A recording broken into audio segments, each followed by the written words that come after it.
Si je regarde, je revois, j'ai lu Outian Diané, la religion d'abord. Ensuite, l'amour. Alors, est-ce que j'ai menti? Non, c'est une bêtise. Donc, l'amour d'abord avant Dieu, quoi.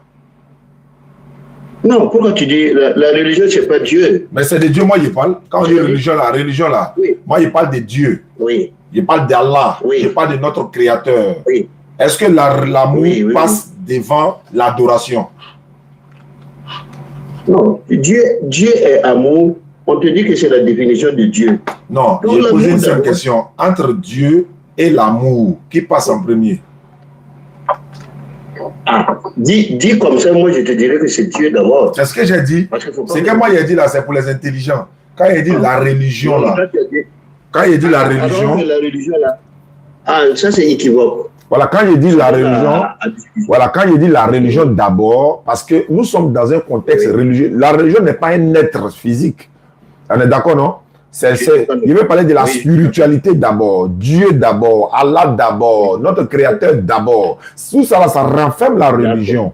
Voilà, donc tu es d'accord avec moi, malgré que tu es chrétien, tu es d'accord avec moi. Moi, je crois qu'on dirait que tu n'as pas fait la philosophie. Si tu as fait la philosophie, là, ça donne sujet à discussion. Non, moi, je ne suis même pas là à l'école pour dire qu'il y a fait philosophie. Est-ce qu'on a besoin de philosophie pour ça? Alors que tu vois, la plupart du temps de nos discussions là, il y a des notions philosophiques élémentaires qu'il faut avoir avant de pouvoir discuter. Sinon, on ne peut pas. Ah, oui, bon. Tu vois, moi je te Bon, Jean-Luc est là. Attends, le sujet, c'est pas moi. Attends. Bon, vas-y. Attends, bon, vas-y. Je vais te. Tu vois, laisse-moi, je vais t'expliquer. Pardon, vas-y, pardon. Voilà, les notions philosophiques, quand tu n'as pas ça comme base, tu dérailles et puis tu vas aller dans le décor, peut-être on va même pas te comprendre. Oui, tu vois, par exemple, quand nous dit que Jésus est Dieu, là. Oui, hein? Oui. C'est lui-même a commencé, hein? C'est lui-même a envoyé le premier balle, hein? Ok, allons-y. Attends, je laisse-moi terminer mon idée, là. Pardon, vas-y, pardon. Voilà, quand on dit que Jésus est Dieu, on n'a pas dit que Jésus est Allah. Non, on n'a pas dit ça. Vous pouvez même pas dire ça. Vous pouvez même pas dire ça. Non, oui. On peut dire ça. Puisque si tu veux, Allah égale Dieu, Dieu égale Jésus. On peut non. Allah n'égale pas Dieu. Il faut pas mélanger les choses. Allah n'égale pas Dieu. Comment? Allah n'est pas Dieu. Non, je peux t'expliquer ça maintenant. Tu vois, c'est pour les intelligents. Je vais t'expliquer. Oui, tu vois, voilà pourquoi moi. Attends, je vais t'expliquer. Quand on dit Allah n'est pas Dieu, là, il faut qu'on t'explique. Si on ne t'explique pas là, tu vas partir avec cette confusion-là dans ta tête. Donc, il faut que je t'explique. Voilà. Oui, voilà. C'est comme par exemple, tu m'as envoyé la capture d'écran où il a fait l'émission chez Ibidero, il a mis. Oussa Diané dit la religion d'abord, ensuite l'amour. Oui, quand j'ai dit la religion d'abord, les intelligents ont compris. Ils savent qu'il parle de la divinité, voilà, de notre Seigneur, etc. Le Seigneur passe avant tout, ensuite l'amour, c'est ce que j'ai dit. Maintenant, quand il dit Allah n'est pas Dieu là, je vais dire quoi par là? Je m'explique. Dieu veut dire sujet d'adoration. Dieu veut dire sujet ou objet d'adoration. On est d'accord sur ça. Maintenant, pourquoi j'enlève Allah dans la liste des dieux? Parce que dans ta propre Bible là, Moïse est appelé Dieu. Avec grand D. Non, regarde. Non. Il a commencé à paniquer déjà. Regarde. Et après, il faut libérer la fille de Angre là, il faut libérer son contenu. Bon, d'accord, demain tu règles ça, Inch'Allah. Ok, donc tu vois, je n'ai même pas encore fini de parler, tu dis non. Alors, je vais t'amener à comprendre. Toi, tu parles au sens figuré. Moi, je parle au sens propre. Oui, mais c'est au sens propre aussi, moi, je parle. Moi, j'ai dit. Tu ne peux pas dire que Moïse est Dieu. Moïse n'est pas Dieu. Attends, mais je m'explique. Dans la Bible, là, Dieu a dit à Moïse, je te fais Dieu pour Pharaon avec 2 majuscules. Oui, ça veut dire quoi? Ça veut dire. Dieu voulait dire. Voilà, maintenant, pourquoi ils ont mis 2 majuscules? Oh, le majuscule là. On te parle, regarde. Ça a un sens, minuscule a un sens. Oui, voilà. Donc, je veux parler au sens figuré, au sens propre. Maintenant, même dans la même Bible, les hommes sont appelés Dieu. Dans ta Bible, là, les hommes sont appelés Dieu. Alors que les hommes sont des mortels. Donc Dieu là, ça veut dire qu'ici, là, on va prendre ça au sens propre. Si tu prends ça au sens propre, tu vas te tromper et te tromper lamentablement. Bon, d'accord. Bon, notre Seigneur, il s'appelle Allah, c'est son nom qui est là. Il ne faut pas l'appeler Dieu, il faut l'appeler Allah. Parce qu'on dit La ilaha. Pas de Dieu ou encore pas de divinité à part Allah. Il n'y a point de divinité à part Allah qui mérite l'adoration surtout. Alors, si tu dis par exemple, Satan est Dieu, Moïse est appelé Dieu, les hommes sont Dieu, Allah aussi est Dieu, Lionel Messi est le Dieu de football, Cristiano Ronaldo, tous ces Dieu là. Même il y a un verset dans la Bible, on dit, ils ont pour Dieu leur ventre. Tu mets Allah dans ce lot-là, quoi. Oui. Non, regarde, moi je te dis... Bon, Jean-Luc est là, on va passer aux choses sérieuses. Comme tu as parlé de Jésus... Tu parles au sens figuré mais au sens propre. Bon, j'arrive. Jean-Luc est là. Et voilà, Jean-Luc est là, le pasteur Jean-Luc est là. Il est pasteur converti en islam. Donc, tu as dit que non, que ce n'est pas normal et c'est pas... Tu ne crois même pas à ça. Bon, Jean-Luc, tu as la parole. Hein. Allons-y. Salam, bien-aimé. Alors, oui. Je suis très content de vous avoir en ligne. Alors, j'ai suivi tout à l'heure votre entretien avec Oustaz Diané. Voilà, si votre publication, là, Oustaz a dit la religion d'abord et ensuite vient l'amour. L'amour pour sa femme. Bon, à vous entendre parler, pour vous, l'amour pour sa femme vient...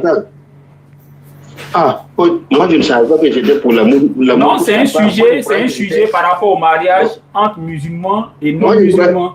C'était ça le thème du sujet. Ah, okay. Et donc, c'est par rapport à ça qu'il a dit la religion d'abord et ensuite vient l'amour entre un homme et sa femme. Maintenant, vous, à vous entendre parler, l'amour entre un homme et sa femme vient avant la religion. C'est bien ça? Regarde, non, c'est pas ça. Vous extrapolez des faits.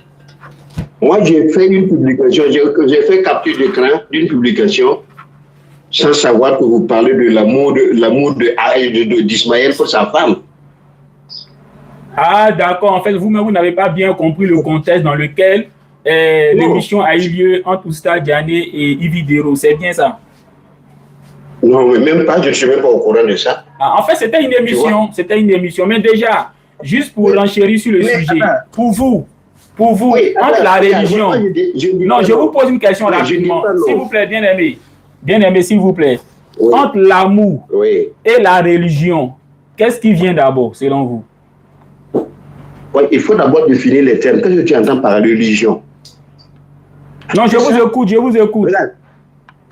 Oui, je veux dire que si tu étais un élève de la terminale, on donne une dissertation, et on te dit la religion et l'amour, il faut d'abord définir ce que c'est que la religion.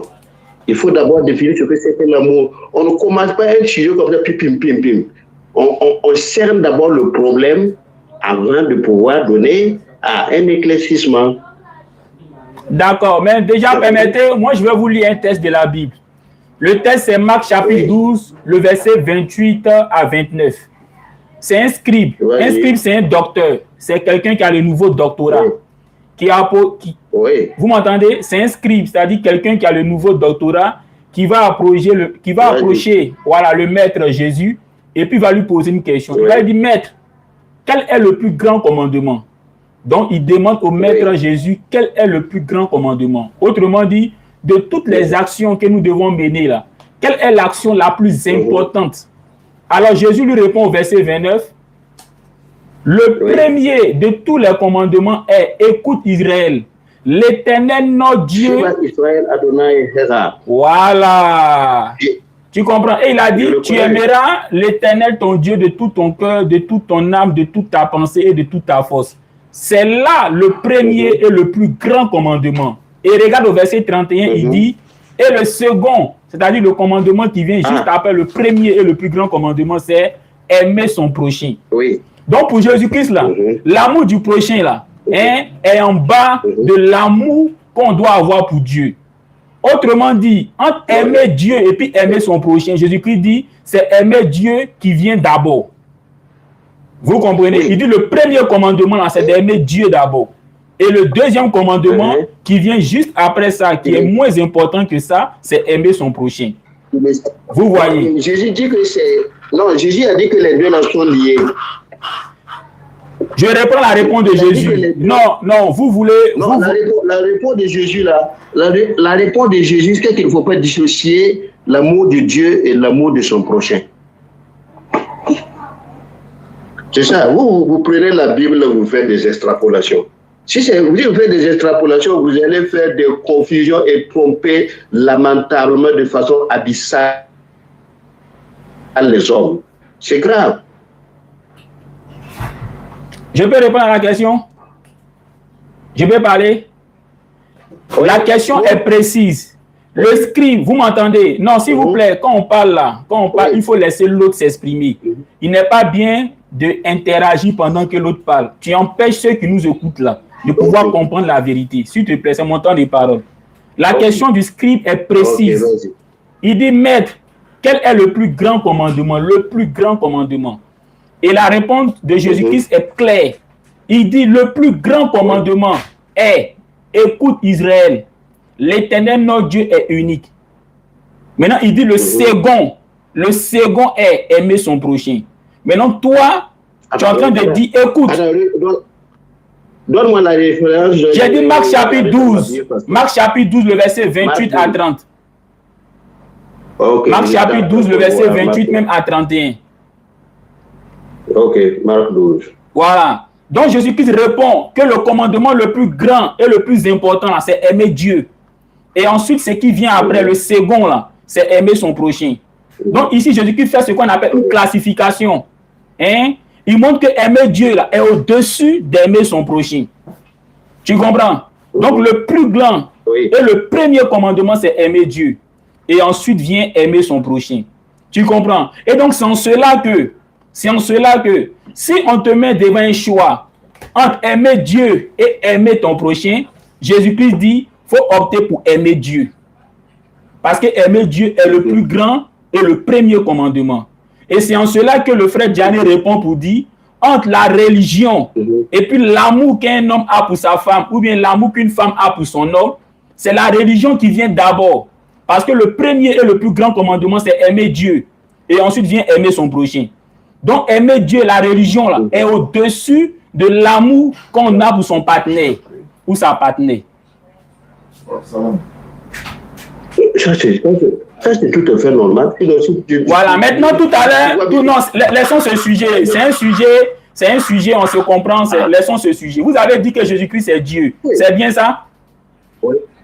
Qu'est-ce qui vous fait dire que Jésus-Christ est Dieu? Ah, quand même. Si tu lis la Bible, tu vois que Jésus-Christ, il est Dieu.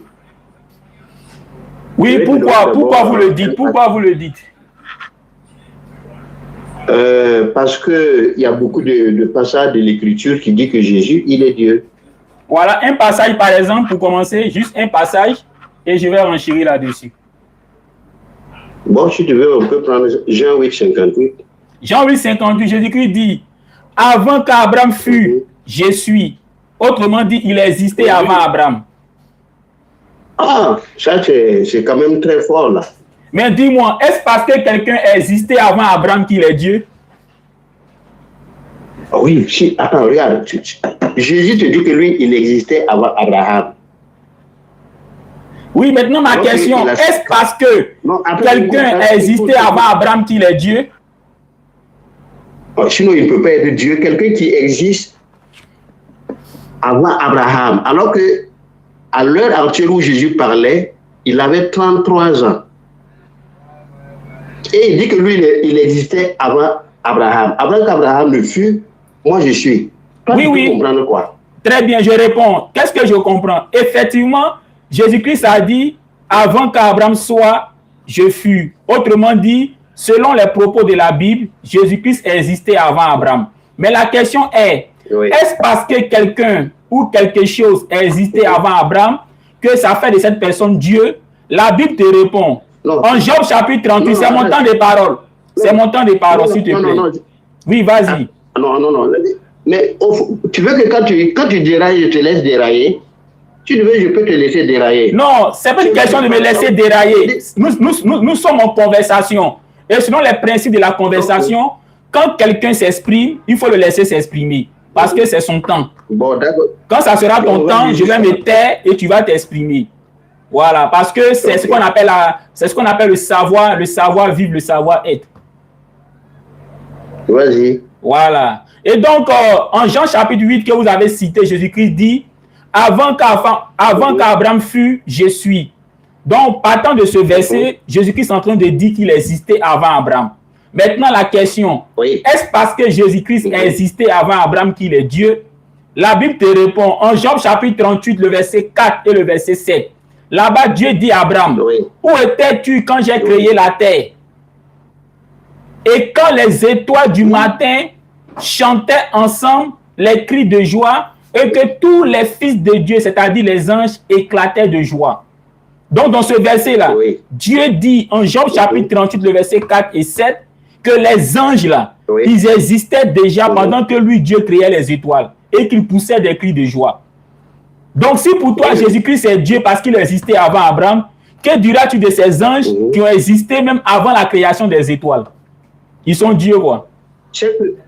Non, attends, regarde, c'est-à-dire que quand Jésus a parlé de lui-même en disant que votre père Abraham, là, il dit Abraham, là, mais moi j'existais avant Abraham, et il peut dire encore plus loin, moi j'existais avant les anges. Puisque pour nous, c'est Jésus qui a tout créé. Et quand on dit ça, vous les musulmans, vous ne comprenez pas ça. Jésus existait avant les anges. Oui, j'ai compris. La question, il n'a pas dit qu'il existait avant les anges. Il dit avant qu'Abraham fût, je suis. Il dit ici qu'il existait avant Abraham. Il n'a pas dit avant les anges. Jean chapitre 8, il dit avant qu'Abraham fût, je suis. Ici, il dit qu'il existait avant Abraham et non avant les anges. Maintenant, en Job chapitre 38, le verset 4 et 7, Dieu te dit, pendant que lui, Dieu, il créait les étoiles. Or, les étoiles ont été créées avant Abraham. Il dit, pendant que lui, Dieu, il créait les étoiles, les anges existaient déjà. Donc, si pour toi, parce que Jésus-Christ existait avant Abraham, il est Dieu. Les anges qui ont existé avant la création des étoiles, là, ils sont qui alors? Non, ils sont des créatures. Ah, donc ce n'est pas parce que quelqu'un existait avant Abraham qu'il est Dieu. Sinon, les anges qui ont existé avant la création des étoiles aussi seraient Dieu.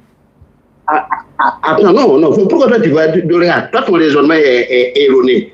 Jésus n'a pas dit que lui il existait seulement avant Abraham. Il a dit que, regarde, en parlant d'Abraham, il dit, mais avant qu'Abraham ne fût, moi je suis. Ça veut dire que tu peux ajouter les anges dedans là. Jésus-Christ, il va te dire encore que lui, il existait avant les anges. Il existait avant les étoiles. C'est ça. Où est-ce que c'est écrit qu'il existait avant les anges? Parce que Jean 8 là, Jésus n'a pas dit qu'il existait avant les anges. Il dit avant qu'Abraham fût, je suis. Autrement dit, il existait avant Abraham. Maintenant, la question, est-ce parce qu'il existait avant Abraham qu'il est Dieu? La Bible te répond en Job chapitre 38, le verset 4 et le verset 7, où Dieu dit, pendant que lui, Dieu, il créait les étoiles qui existaient avant Abraham, les anges là, ils étaient déjà là. Autrement dit, les anges là, ils ont existé avant la création des étoiles. Or, les étoiles ont existé avant Abraham. Donc, si pour toi, Jésus-Christ est Dieu parce qu'il existait avant Abraham, que diras-tu des anges qui ont existé avant la création des étoiles? Maintenant, laisse-moi te dire quelque chose. Jean chapitre 8, le verset 58 que tu as lu là. S'il te plaît, dis, laisse-moi te dire rapidement quelque chose. En Jean chapitre 8, le verset 58 que tu as lu là, quand on lit au verset 54, Jésus a dit quelque chose avant de parler au verset 58. Au verset 54, il dit, Jésus répondit, si moi je me glorifie moi-même, ma gloire n'est rien. C'est mon Père qui me glorifie. Lui, de qui vous dites il est votre Dieu. Donc ici, Jésus-Christ même dit que si lui se glorifie lui-même là, sa gloire ne servira à rien. Mais c'est son Père qui le glorifie. Dis-moi, le Père qui glorifie Jésus là, est-ce que c'est lui-même qui est en même temps Jésus? Le Père qui glorifie. Regarde, pourquoi toi tu fais de confusion en prenant le Père? Tu as dit, attends, tu as bien dit quoi? Le quoi hein? Jésus dit en Jean 8, 58, avant de dire, tu m'écoutes non? Jésus dit en Jean 8, 54, avant de dire au verset 58 qu'il existait avant Abraham là, au verset 54 là, il dit, si lui Jésus se glorifiait lui-même là, cette gloire là allait servir à rien. Mais c'est son Père, c'est-à-dire Dieu qui le glorifie. Et il dit que son Père là est aussi... Regarde, tu dis quelque chose de très grand. Et puis que beaucoup de gens peut-être ne comprennent pas. Vous sautez du coq à l'âne. Tu as dit bien son Père. Le Père de Jésus. Le Père de Jésus. Oui, je t'écoute. Son Père. Oui. C'est qui son papa? Mais dis-moi, est-ce que tu penses que Dieu, là, il est le père de Jésus seul, quoi? Malachie chapitre 3, le verset 10. Regarde ce que Malachie dit. Attends, regarde. Oh, vraiment. Non, dis-moi. Attends. Regarde, toi, tu n'es pas sérieux. Tu dis bien son papa. Son papa dit. Son père, hein. Ou mais tu veux encore aller dans des généralités pour dire que... Écoute. Dans la Bible, là, dans la Bible, là, le père, là, n'est pas seulement le père de Jésus dans la Bible. Quand tu prends Malachie, chapitre 2, le verset 10, le prophète Malachie dit, il s'adresse au peuple d'Israël, il est dit, n'y a-t-il pas pour nous tous un seul père? Donc Malachie dit, lui est le peuple d'Israël, là. Dieu est le père. Et il dit, un seul Dieu qui nous a créés. Et il dit que Dieu qui est le père, là, il est aussi le Dieu. Tu comprends? Donc le peuple d'Israël même, là, appelait Dieu aussi père, selon Malachie chapitre 2, le verset 10. Tu comprends? Donc si Jésus-Christ appelle Dieu son père, là, ce n'est pas quelque chose de nouveau. Parce qu'en Malachie 2, le verset 10, Malachie s'adresse au peuple d'Israël et il est dit, n'avons-nous pas tous un seul père, un seul Dieu qui nous a créés? Donc il appelle le Dieu d'Israël le père. Tu comprends? Maintenant ma question, quand Jésus dit en Jean chapitre 8, le verset 54, le père, c'est-à-dire Dieu qui le glorifie, là, ce Dieu qui glorifie Jésus, là, c'est qui? Mais c'est son papa. C'est son papa. Maintenant, son papa, là, c'est Jésus ou bien c'est pas Jésus? Pourquoi tu veux dire que c'est Jésus? Donc tu es d'accord que Jésus-Christ n'est pas son papa? Ah non, regarde, que Jésus n'est pas son papa, ça veut dire quoi? Non, je veux me rassurer que je vous ai bien compris. Le papa de Jésus qui glorifie Jésus, là, est-ce que c'est lui-même Jésus qui est en même temps son papa? Moi, je ne suis pas un imbécile pour te dire que c'est son papa et que c'est Jésus lui-même. Tu as bien dit son papa. Tu parles de Jésus à part, tu parles du papa à part. Merci beaucoup, bien-aimé. Donc, toi, tu reconnais qu'il y a Jésus à part et puis il y a le Père à part. On est bien d'accord? Très bien. Maintenant, écoute, s'il te plaît. Tu vas voir ce que Jésus va dire. En Jean chapitre 4, le verset 23, Jésus parle. Il dit, l'heure vient et elle est déjà venue où les vrais adorateurs adoreront le Père. Dis-moi, selon Jésus là, c'est son Père qu'on doit adorer ou bien c'est lui, Jésus, on doit adorer? Regarde, si tu adores le Père, tu adores le Fils. Jésus a dit, les vrais adorateurs adoreront le Père. Pourquoi il n'a pas dit les vrais adorateurs adoreront le Fils? Non, parce que le Fils est venu maintenant pour se révéler. Attends. Mon frère, je suppose que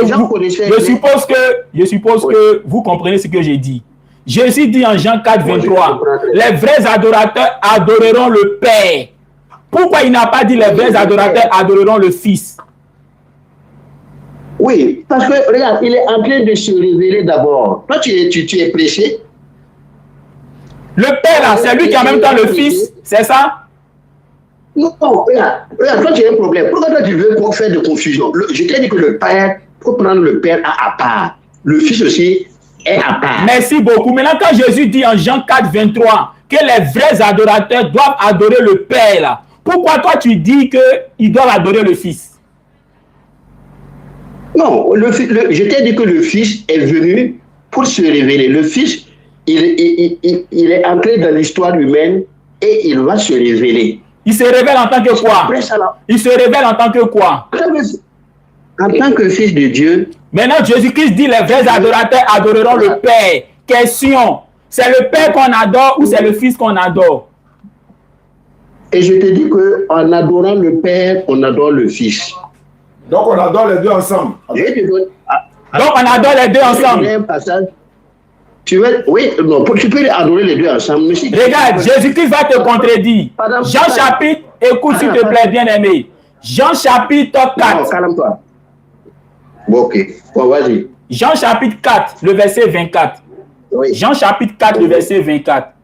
Jésus-Christ dit, d'abord même au verset 22, il dit à une femme samaritaine. Il s'adresse à une femme samaritaine. Il dit à la femme samaritaine, vous, les Samaritains, là, vous adorez ce que vous ne connaissez pas. Mais nous, les Juifs, là, nous adorons ce que nous connaissons. Donc Jésus-Christ dit ici que lui et ses parents juifs, là, ils adorent Dieu. Oui. Dis-moi, est-ce que Dieu peut adorer Dieu? Attends, regarde, moi, pourquoi toi tu dis que Dieu peut adorer Dieu là? Mais Jésus-Christ dit en Jean chapitre 4, le verset 22, que lui et les Juifs là, ils adorent ce qu'ils connaissent. Il dit à la Samaritaine que eux adorent ce qu'ils ne connaissent pas, mais eux, c'est-à-dire les Juifs là, adorent ce qu'ils connaissent. Donc Jésus-Christ lui-même se présente comme étant un adorateur de Dieu. Oui, il est un adorateur de Dieu. Maintenant, est-ce que Dieu peut adorer Dieu? Non, écoute, voilà pourquoi je te dis, pourquoi toi tu parles du Père? Tu as parlé du Père. Ça, moi, je crois que tu faut noter ça en grade déposé, le Père là. Mon frère, tu me donnes mal à la tête, hein. Maintenant, je suis les internautes, parce que je vois les commentaires des internautes. Certains sont en train de citer Jean chapitre 1, le verset 1. Permets, mon frère, je vais répondre aux internautes rapidement. Bon, pour ceux qui citent Jean chapitre 1, le verset, s'il te plaît. C'est une motion qui a été demandée, s'il te plaît.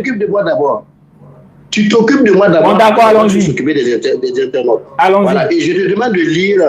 Oui, prends Jean 14, on va aller. Jean 14. Jean 14, verset 1 à 3. Tu lis. Que votre cœur ne se trouble point. Croyez en Dieu et croyez aussi en moi. Donc ici, là, Jésus-Christ dit de quoi en Dieu et de quoi aussi là. Hein? C'est ce qu'on appelle connaître la logique d'addition. Croyez en Dieu et croyez aussi en moi. Donc il y a Dieu et puis il y a Jésus. On doit croire, il demande ici de croire en deux personnes, en Dieu et aussi en lui. Alors le Dieu en qui ils doivent croire là, est-ce que c'est lui qui est en même temps Jésus? Non, regarde, toi je vais te calmer pour que je t'explique. Tu as dit croyez en Dieu. Et Jésus dit croyez aussi en moi. Moi aussi là, je suis dedans. Ça, le papa là, c'est le père là, mon papa là, c'est lui. Vous croyez en lui. Selon toi, quand on dit quoi en Jésus là, est-ce que ça veut dire adorer Jésus? Quand on dit quoi en Jésus, ça veut dire adorer Jésus? Attends, regarde. Bon, continue, tu n'as même pas tout lu. Continue. Continue un peu, le verset 2. Il dit, dans la maison de mon père, il y a plusieurs demeures. Voilà, s'il n'en était autrement, je vous l'aurais dit. Car je vais vous préparer une place. Tu as entendu, il a un papa. Jésus a un papa. Oui, mais on a vu en Malachie chapitre 2, où là-bas Malachie s'adresse au peuple d'Israël et il est dit que Dieu là est le papa. Donc, du moment où Dieu appelle, Jésus-Christ appelle Dieu son papa là, ce n'est rien de nouveau. Parce que même Israël appelait aussi Dieu son papa et Malachie même appelle Dieu papa. Malachie chapitre 2. Pardon, reviens à la maison, je vais te montrer la vérité. Et même les internautes qui nous écoutent vont voir la vérité. Oui, la vérité, allons-y. Vont voir la vérité aussi. Oui, allons-y. Voilà, alors il dit, regarde, dans la maison de mon papa, il y a beaucoup de maisons là-bas. Est-ce que toi, tu peux savoir que la maison de Jésus, là, du papa de Jésus, il y a beaucoup de maisons? Est-ce que tu savais ça? Tu ne savais même pas. Lui, je vous parle de la maison de son papa. Écoutez-le. Si vous n'écoutez pas, là, vous allez tu vas être là en train de faire des élucubrations pour dire que dans Malachie, tout le monde disait que Jésus parle de quelqu'un d'une façon personnelle et identique. Personnelle, unique. Dans la maison de mon père, de mon papa. Oh là là, il y a beaucoup de... Mon frère, s'il te plaît. S'il te plaît. Je vois que tu... Non, je vois que... S'il te plaît. Le fait que Jésus-Christ appelle Dieu son Père, là. S'il te plaît. Le fait que Jésus-Christ appelle Dieu son Père, là, ça ne veut pas dire que Dieu, là, il est le Père de Jésus seul. Jean chapitre 20, le verset 17, Jésus dit à ses disciples que Dieu est aussi le Père. S'il te plaît. Matthieu chapitre 6, le verset 9, Jésus-Christ dit, quand vous priez là, appelez Dieu votre Père. Il dit quand vous priez, dites notre Père qui est aux cieux. Donc Dieu là, il n'est pas le Père de Jésus seul. Il est le Père des disciples aussi, il est le Père des croyants. Ouais, you don't. Aïe. Laisse-moi parler quand même. Oui, vas-y. Tu peux me laisser parler. Vas-y. Voilà, je te parle, je te disais que dans la maison de mon père, il y a beaucoup de demeures. Est-ce que s'il n'y en avait pas, est-ce que je vous aurais dit que je pars vous préparer une place? Ça veut dire que, regarde, vous faites des confusions en croyant que Jésus, le papa, on les confond. Non, il n'y a pas de confusion. Le papa est à part. Jésus est à part. Ce qui veut dire que quand vous vous dites, par exemple, que Jésus-Christ n'a pas de papa là, si tu demandes à Marie, sa mère là, hein, la grossesse qu'elle a eue là, qui t'a donné cette grossesse là, qu'est-ce que Marie allait te dire? Marie va te dire que la grossesse là vient de Dieu. Moi, l'enfant que je porte dans mon sein là, c'est l'enfant du Très-Haut. On l'appellera le fils du Très-Haut. Ça veut dire que Jésus est à part, son papa est à part. Vous aussi, vous n'acceptez pas que Dieu est le papa de Jésus. Là, c'est que vous êtes des menteurs et vous ne voulez pas la vérité. Et si Dieu est son papa, c'est que Jésus-Christ, il est de même nature que son papa. Ça, c'est clair et net. D'accord, je peux parler. Entendre ça. Je peux parler. Attends, non, laisse-moi terminer. Non, laisse-moi terminer au moins. Oui, vas-y. Je fais un éclaircissement et tu veux m'arrêter. Regarde, Jésus est à part, son papa est à part, Jésus vient de Dieu.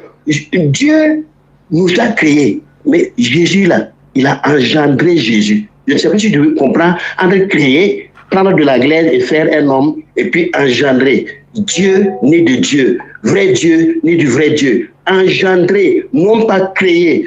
De même nature, il est consubstantiel au Père. Est-ce que tu comprenais ça? Moi, je crois que beaucoup de gens ne comprennent même pas. Quand on dit consubstantiel, ça veut dire que Jésus est de la même nature que son papa. Si son papa est Dieu, automatiquement Jésus est Dieu. Vous comprenez ça? Oui, je vous écoute. Oui, je me demande si tu comprends ça. Est-ce que tu comprends ça? Parce que il y a des notions philosophiques que vous n'arrivez pas à maîtriser. Quand on parle de personne, vous ne savez pas ce que c'est. Quand on parle de nature, vous ne savez pas ce que c'est. On dit que Jésus-Christ est de même nature que son papa. Ça veut dire que si son papa est Dieu, lui aussi il est Dieu. Et toi qui es un homme là, tu peux dire que tu es de même nature que Dieu. Ça, c'est le domaine des imams. Je peux parler. C'est la base comme ça. Si vous arrivez à comprendre cette base-là, vous allez comprendre les chrétiens. Ne faites pas de confusion en disant que Jésus-Christ, il est Dieu là, ça veut dire que Jésus-Christ, il est Allah. Non, nous, on n'a pas dit ça. On a dit que Jésus-Christ, là, son papa, là, c'est celui qui est en haut, là, qui a tout créé. Et il a tout créé par Jésus-Christ, qui est sa parole, le Logos. Je peux parler maintenant? Non, laisse-moi terminer. Alors, vas-y, il faut parler. Jésus-Christ est de la même nature. Il voit ce que son Père fait là, il peut faire ça. Jésus-Christ pardonne les péchés. Qui a le pouvoir de pardonner les péchés? Même si vous prenez le Coran, vous allez voir que c'est Allah seul qui peut pardonner les péchés. Et Jésus dit, regarde, pour que vous puissiez savoir que moi aussi, je suis Dieu là, je vais pardonner au paralytique qui est là. Lève-toi et marche. Prends ton grabat et marche. Bon, mon frère, tu as assez parlé, s'il te plaît. Tu n'as pas parlé tu n'as pas parlé toi seul. Il faut me laisser parler aussi, pardon. Pardon, laisse-moi parler aussi. S'il te plaît, laisse-moi parler aussi, s'il te plaît. Voilà. Tu as dit que Jésus-Christ est de même nature que Dieu. C'est ce que tu as dit. Jésus-Christ est de même nature que Dieu. Oui. Jésus sur la terre, il était un être humain, il était fait de chair, fait de poussière. Hein? Est-ce que Dieu... On ne dit pas non. S'il te plaît, laisse-moi parler. Quand tu parlais, je me suis tué. Laisse-moi parler, il ne faut pas renchérir. C'est mon temps de parole.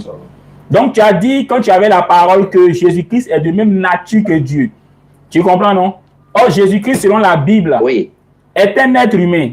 Il a plusieurs fois dit, moi, un homme. Jésus-Christ sur la terre est un être humain. Il était un être humain. Or, Dieu n'est pas un être humain. Jésus-Christ l'a dit. Dieu est esprit. Tu comprends? Donc, du moment où Dieu est esprit et Jésus-Christ était un être humain, comment dire encore que Jésus-Christ a la même nature que Dieu?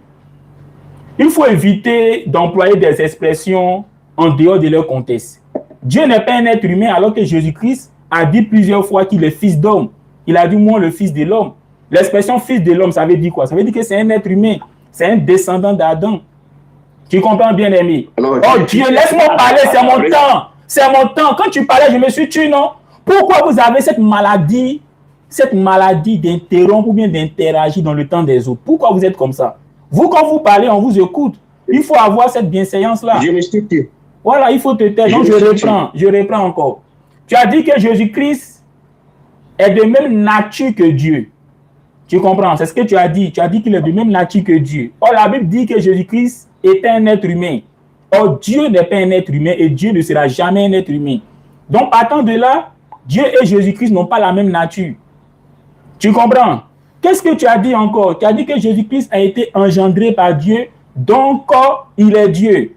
Tu vois, bien aimé, dans la Bible, là, il n'y a pas que Jésus-Christ seul qui fut engendré par Dieu. Quand tu prends le texte, on va dire de Jacques chapitre 1, le verset 8, il est dit, tous les croyants aussi sont engendrés par Dieu.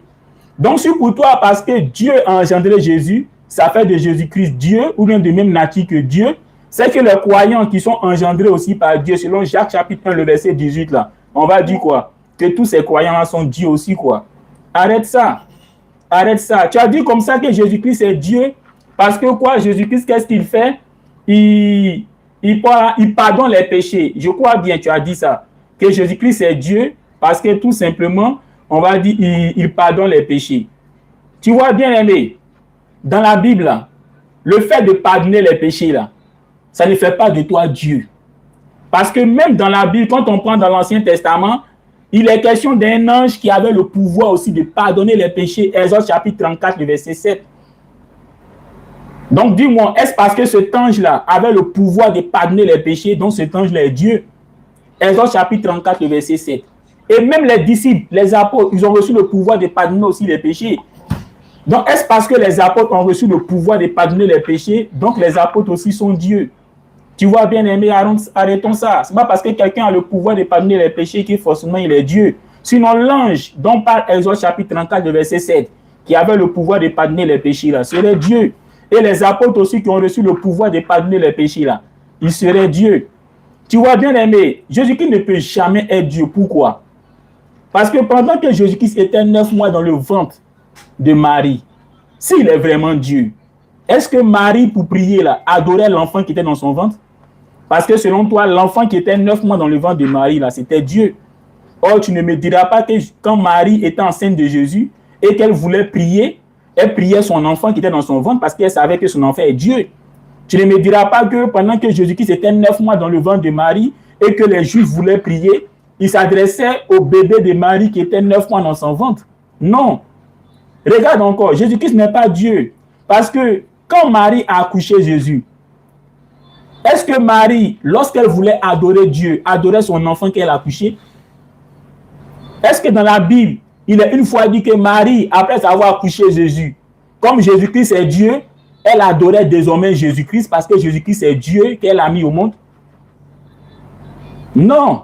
Donc du moment où Marie elle-même, Joseph fut compris et que les Juifs n'adoraient pas Jésus pendant qu'il était sur la terre et qu'ils adoraient Dieu au lieu d'adorer Jésus, donc ça montre que Jésus-Christ n'est pas Dieu. En Luc chapitre 6, le verset 12, il a dit que Jésus-Christ lui-même, il adorait Dieu. Luc chapitre 6, le verset 12, il a dit, Jésus se retira seul sur la montagne et il passa toute la nuit à prier Dieu. Donc Jésus-Christ lui-même là, s'il est Dieu, pourquoi toute la nuit il prie Dieu? Un Dieu qui prie Dieu toute la nuit. C'est sérieux ça? Ce n'est pas sérieux. Regarde, en Jean chapitre 4, le verset 23, Jésus dit, les vrais adorateurs adoreront le Père. Mais pourquoi il ne dit pas les vrais adorateurs adoreront le Fils? Il est Dieu, il est sur la terre, non? Hein? D'après toi, il est Dieu fait chair, non? Pourquoi il ne dit pas les vrais adorateurs m'adoreront, moi le Dieu fait chair? Mais il dit les vrais adorateurs adoreront le Père. Il y a des chrétiens qui vont mentir encore en disant que quand Jésus-Christ parle de Père, là, il parle de l'Esprit qui est en lui. Ah bon? Luc chapitre 23, Jésus sur la croix dit, Père, en tes mains je remets mon esprit. Si c'est son esprit qui est Dieu, le Père à qui il remet son esprit là, c'est qui alors? Soyons sérieux. Soyons sérieux. Tu vois bien aimé, le fait que Jésus appelle Dieu Père là, ça ne fait pas de Jésus quelqu'un de très particulier. Parce qu'en Malachie 2 là, Malachie s'adresse à ses contemporains et puis il leur dit, n'avons-nous pas tous un seul Père, un seul Dieu qui nous a créés? Donc même le peuple d'Israël appelait Dieu Père. Mais est-ce que ça veut dire que le peuple d'Israël, ils sont de même nature que Dieu parce qu'il appelait Père? Non. Jésus, en Jean chapitre 20, le verset 17, il a dit quoi à ses disciples? Il dit, je monte vers mon Père et votre Père. Donc Dieu est aussi le Père des disciples. Donc tu vas me dire quoi? Parce que Dieu, là, il est le Père des disciples. Donc les disciples aussi sont de même nature que Dieu. Parce que pour toi, quand on est Père de quelqu'un, là, quand quelqu'un est notre Père, là, lui et nous, là, on est de même nature. Donc les disciples, là, comme Dieu est le Père, donc ils sont de même nature que Dieu. Non, arrête ça. Jésus a dit en Matthieu chapitre 6, le verset 9, quand vous priez, dites, notre Père qui est aux cieux. Donc Jésus-Christ même là, dit que Dieu, là, il est le Père de tous les croyants. Voilà pourquoi il dit, quand vous priez, dites notre Père qui est aux cieux. Donc, selon toi, comme Dieu, on l'appelle notre Père, ça veut dire que Dieu et puis nous, là, on est de même nature. Arrête ça. Arrête ça. Le mot Père, là, quand on appelle Dieu notre Père, là, c'est pour dire simplement que c'est lui qui nous a créés. C'est pour ça, Malachie chapitre 2, là, le verset 10, là, il est dit, n'avons-nous pas tous un seul Père, un seul Dieu qui nous a créés? Donc, Dieu est Père parce que tout simplement, il est le Créateur. De la même manière que nos parents humains, là, c'est ceux-là qui nous ont mis au monde. Là. Dieu, là, comme lui n'a pas de femme, on l'appelle Père dans le sens qu'il est le Créateur. Tu comprends? Il est le Créateur. C'est lui qui a mené à l'existence toutes choses. Tu comprends, bien-aimé? Jésus-Christ ne peut jamais, jamais être Dieu. Parce que Jésus-Christ lui-même adore Dieu. Oui, en Jean chapitre 4, le verset 22, il dit à la Samaritaine, nous adorons ce que nous connaissons. En disant nous là, il s'inclut dedans. C'est comme moi, je m'adresse à toi et puis il dit nous là, hein, on s'en va à Djamé. Du moment où il dit nous, on s'en va à Djamé, c'est que je fais partie de ceux-là qui vont à Djamé. Donc quand Jésus dit nous adorons ce que nous connaissons, c'est que lui-même il est dedans, il est parmi ceux qui adorent là. Alors dis-moi, est-ce que Dieu peut adorer Dieu? Or, Jésus-Christ dit en Jean chapitre 4, le verset 22, que lui et les Juifs, ils adorent Dieu. Mais attends, si Jésus adore Dieu, pourquoi ne pas adorer le Dieu que Jésus adore? Mais on laisse ce Dieu-là et puis c'est Jésus qu'on adore. Est-ce que c'est sérieux? Maintenant, si Jésus-Christ est Dieu, pendant que Jésus était 3 jours, 3 nuits dans la tombe là, c'est qui Marie adorait et c'est qui les Juifs adoraient? Pendant qu'il était 3 jours, 3 nuits dans la tombe là, avant que Dieu le ressuscite là, c'est qui les gens adoraient? Donc, tu as me dit quoi? L'univers est resté sans Dieu pendant 3 jours, 3 nuits. Soyons sérieux, bien-aimés. Je m'arrête là, je te laisse renchérir, je vais renchérir et puis je vais répondre aux internautes parce qu'ils sont en train de citer des versets bibliques qu'il va falloir expliquer. Donc, tu peux parler, bien-aimé. Ok, je t'ai laissé faire ton charabia. Je t'ai laissé dire ton charabia. L'ex-pasteur, oui, je peux parler. Vas-y, bien-aimé. Voilà, et puis on va te rappeler. Voilà. Quand vous êtes là en train de dire que quand Jésus était dans le tombeau, les gens adoraient qui? Mais regarde, moi je t'ai dit toujours tu n'as pas une bonne notion de Dieu. Moi j'étais en train de t'éclairer sur qui est Jésus. Il parle de son papa. Donc vous voulez dire que quand Jésus était dans le tombeau, son papa n'existait plus, quoi. Si vous n'avez pas une bonne notion de Dieu là, vous pouvez amener la Bible à dire du n'importe quoi. Jésus vous dit qu'il a un papa. C'est le Dieu suprême, si vous voulez là. C'est lui qui l'a envoyé sur la terre pour nous révéler qui est le vrai Dieu, le Dieu véritable, afin qu'il te connaisse, toi, le seul Dieu, et celui que tu as envoyé, Jésus-Christ. La vraie religion, là, ce serait de connaître le vrai Dieu, le Père et le Fils, et bien sûr après aussi le Saint-Esprit. Vous n'avez qu'une seule notion de Dieu, c'est le Dieu qui est tout seul comme le soleil sur la terre. Vous savez que tous les êtres humains, dans toutes les religions, on trouve le mot Dieu comparé au soleil. Hein? Vous n'avez même pas bougé d'un cran. Il a fallu que Jésus-Christ vienne pour que nous puissions savoir que Dieu, il est un, mais en 3 personnes. Dieu le Père, Dieu le Fils et Dieu le Saint-Esprit. Et je peux vous expliquer ça très bien.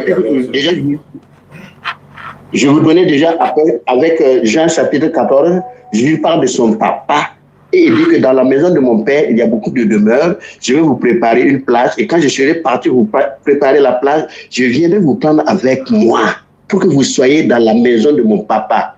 Vous adorez le Dieu que vous ne connaissez même pas là. Nous, on adore le Dieu que nous connaissons, le Père de Jésus-Christ. C'est le Père de Jésus-Christ qui est le vrai Dieu. Et Jésus-Christ, comme il est fils de Dieu, on tire une conclusion logique. Il ne peut pas être fils de Dieu et ne pas être Dieu. Et vous ne voulez même pas comprendre ça. Et quand on dit que Jésus-Christ est Dieu, là vous êtes totalement perdu parce que Allah, lui, n'accepte pas que quelqu'un soit assis à côté de lui. On s'en fout. Allah, s'il ne veut pas, il veut rester comme le soleil. Oui, le Dieu soleil, là, dans toutes les langues, le peuple, avant même la révélation, avant le Coran, avant la Bible, si vous voulez, tout le monde croyait que le soleil était Dieu. Vous allez prendre en français, quand vous voulez dire Dieu en français, ça vient du latin dies, le jour, on voit le soleil. Et si vous prenez par exemple les Anglais, s'ils veulent parler de Dieu, ils vont dire Sunday, le jour du soleil, par exemple pour le dimanche. Il y a toujours un lien entre Dieu et puis le soleil. Tous les peuples du monde entier là pensaient que le soleil était Dieu. Le soleil n'est pas Dieu. Voilà. Et Jésus-Christ est venu nous révéler le vrai visage de Dieu, qui est le Dieu créateur et qui a tout créé par Jésus-Christ, c'est-à-dire par sa parole. Jésus-Christ est le Logos, le Verbe de Dieu. Et il s'est incarné dans le sein de la Vierge Marie.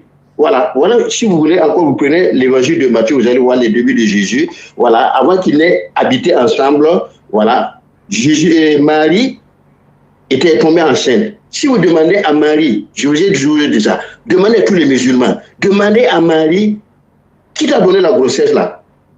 La femme là va vous dire, mais la grossesse vient de Dieu. Le Saint-Esprit m'a pris sous son ombre et voilà, j'ai conçu et je vais donner au monde le sauveur du monde entier, qui s'appelle Jésus-Christ. Lui, il a été engendré du Saint-Esprit. Il n'est pas né d'un vouloir d'un homme. Vous, par exemple, toi, moi, nous sommes nés fils d'homme. Mais Jésus, il est né de Dieu. Voilà pourquoi on dit que Jésus-Christ, il est de nature divine. Il n'est pas un simple homme comme toi. Et quand Jésus parle, écoutez-moi. Quand Jésus parle de sa nature humaine, là oui, vous acceptez. Mais quand il parle de sa nature divine, vous n'acceptez pas. Jésus-Christ, c'est un homme aussi. Il ne faut pas oublier que Jésus-Christ, c'est un homme. Il est Dieu et il est homme. Il faut tenir les deux natures. Si vous ne tenez pas les deux natures là, on ne va jamais se comprendre. Jésus-Christ étant engendré du Saint-Esprit, il est Dieu. Et s'il est Dieu, il faut reconnaître qu'il a le droit de faire comme Dieu fait. Il a le pouvoir de pardonner les péchés. Et je ne sais pas qui a le pouvoir de pardonner les péchés.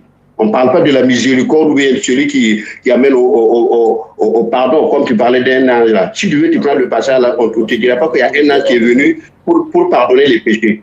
Voilà, Jésus-Christ, il pardonne les péchés. Il dit aux paralytiques, pour que vous puissiez savoir que moi j'ai le pouvoir de pardonner les péchés, puisque les gens qui étaient assis autour, ils disaient, mais astaghfirullah, comment un homme peut dire à un autre homme, tes péchés te sont pardonnés? Ça, c'était un blasphème. Et Jésus dit, pour que vous sachiez que je ne blasphème pas et que j'ai ce pouvoir-là, paralytique, je t'ordonne, lève-toi et marche.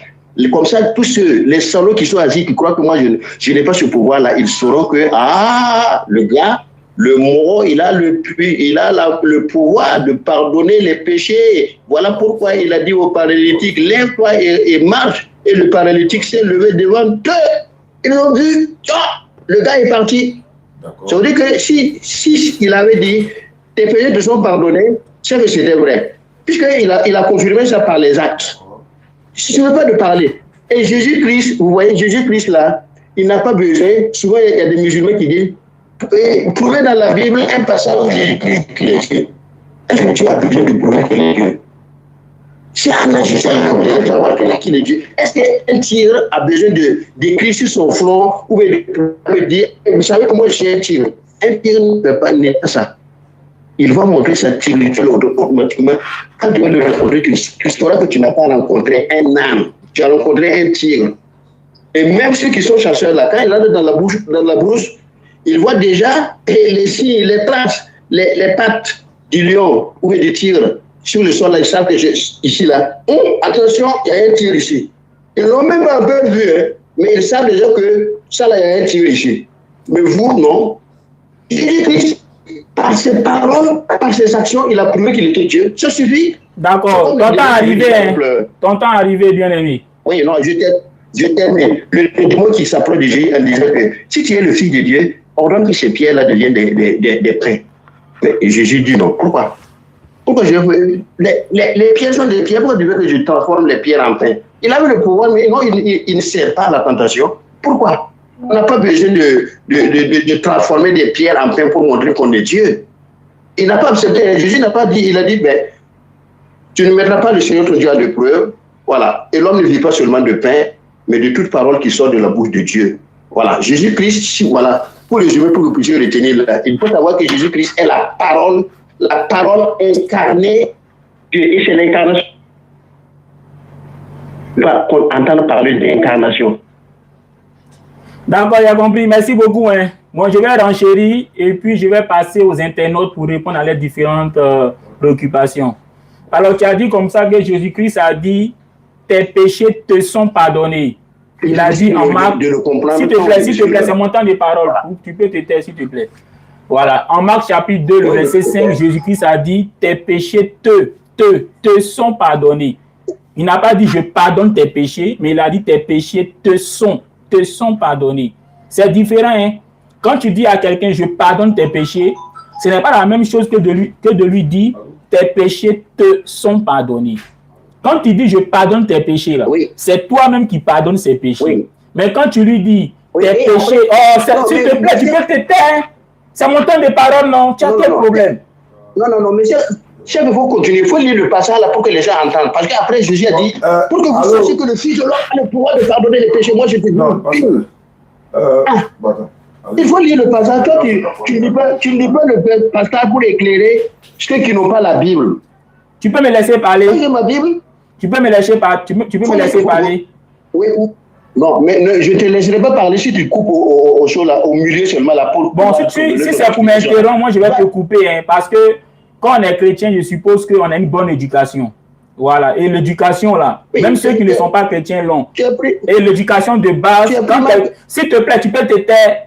Quand tu as fini de parler et que c'est le temps de l'autre de parler, il faut avoir la bienséance, il faut avoir le savoir-vivre. Dis-lui, il faut lire mal de... Donc, je l'ai coupé expressément parce que vous voyez, il n'est pas respectueux. Voilà, c'est comme ça qu'ils sont. Ils ne sont pas respectueux, malheureusement. Et ce qui explique le manque de respect, c'est nul autre qui n'ont pas d'argument. Quand tu as des arguments et que tu as fini de parler et que c'est le temps pour l'interlocuteur de s'exprimer, tu te tais et puis tu le laisses s'exprimer. Peu importe ce qu'il va dire, ce n'est plus ton temps de parole, il faut te taire. Laisse l'autre s'exprimer et quand ça sera ton temps de parole, tu vas dire ce que tu as à dire. Quand il parlait, je me suis tué. Ce n'est pas qu'il disait forcément la vérité, mais c'est ce qu'on appelle le savoir-vivre, c'est ce qu'on appelle le savoir-être, c'est ce qu'on appelle la bienséance. Et c'est comme ça qu'on fait. Alors, il a cité le texte de Marc chapitre 2, le verset 5, où Jésus-Christ a dit au paralytique, « Mon enfant, tes péchés te sont pardonnés. » Et ça, c'est dans la version Louis II, Marc chapitre 2, le verset 5. Quand tu dis à quelqu'un, tes péchés te sont pardonnés, ce n'est pas la même chose que de dire à cette personne, je pardonne tes péchés. Quand tu dis à quelqu'un, je pardonne tes péchés, là, tu es en train de dire que c'est toi-même qui pardonne le péché. Mais quand tu dis à quelqu'un, tes péchés te sont pardonnés, ça veut dire quoi? Ça veut dire qu'en réalité, si tu pardonnes les péchés au nom de quelqu'un. Et c'est pour cela que Jésus-Christ peut dire, il a reçu le pouvoir de pardonner les péchés. Parce qu'il a reçu le pouvoir de pardonner les péchés, voilà pourquoi Jésus ne dit pas, je pardonne tes péchés, mais il dit, tes péchés te sont pardonnés. Mais ces péchés sont pardonnés par qui? Sont pardonnés par celui qui a donné à Jésus le pouvoir de pardonner les péchés. C'est pour ça qu'il a dit, il a reçu le pouvoir de pardonner les péchés. Et donc, pour montrer qu'il a vraiment reçu le pouvoir de pardonner les péchés, il ne dit pas au paralytique, je pardonne tes péchés, mais il dit, tes péchés te sont pardonnés. Voilà, pour dire simplement que il pardonne les péchés au nom de celui qui lui a donné autorité, pouvoir de pardonner les péchés. Voilà. Donc, je voulais faire cette correction-là pour dire que ce n'est pas la même chose. Quand tu dis à quelqu'un, je pardonne tes péchés, tu montres que c'est toi-même qui pardonne les péchés. Mais quand tu dis à quelqu'un, tes péchés te sont pardonnés, tu montres que tu pardonnes ses péchés au nom de quelqu'un. Maintenant, Jésus-Christ poursuit en disant, il a reçu le pouvoir de pardonner les péchés. Donc, en disant, tes péchés te sont pardonnés, donc il pardonne les péchés là, au nom de qui? Au nom de Dieu qui lui a donné le pouvoir de pardonner les péchés. Je voulais préciser quelque chose.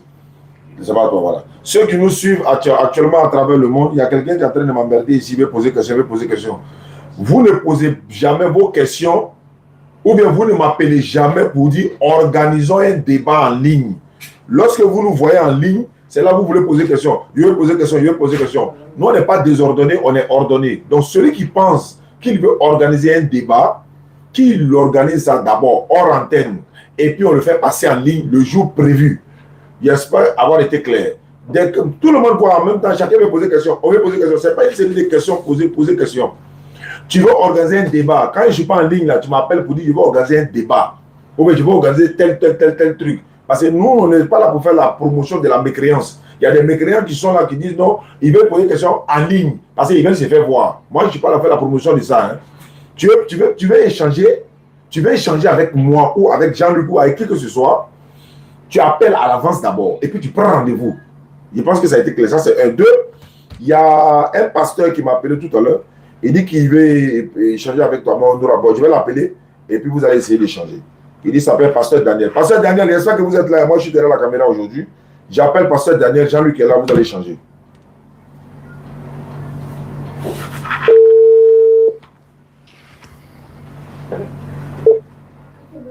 Oui, je suis. Oui, Pasteur Daniel. Allez, attends-moi. Oui. Ouais, Jean-Luc est là. Hein. Il est musulman désormais, donc il vous écoute. Mais il est là pour répondre à vos questions.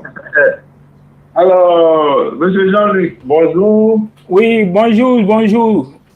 Mon frère bien-aimé. Bien-aimé, j'espère que ça va bien. Oui, ça va bien par la grâce de Dieu. On ne se plaint pas, bien-aimé. Ah, d'accord. En tout cas, merci parce que tu es en train de faire la promotion. Hein. Moi, je t'encourage.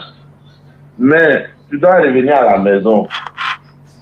Voilà. Et je dois te dire pourquoi tu dois revenir à la maison.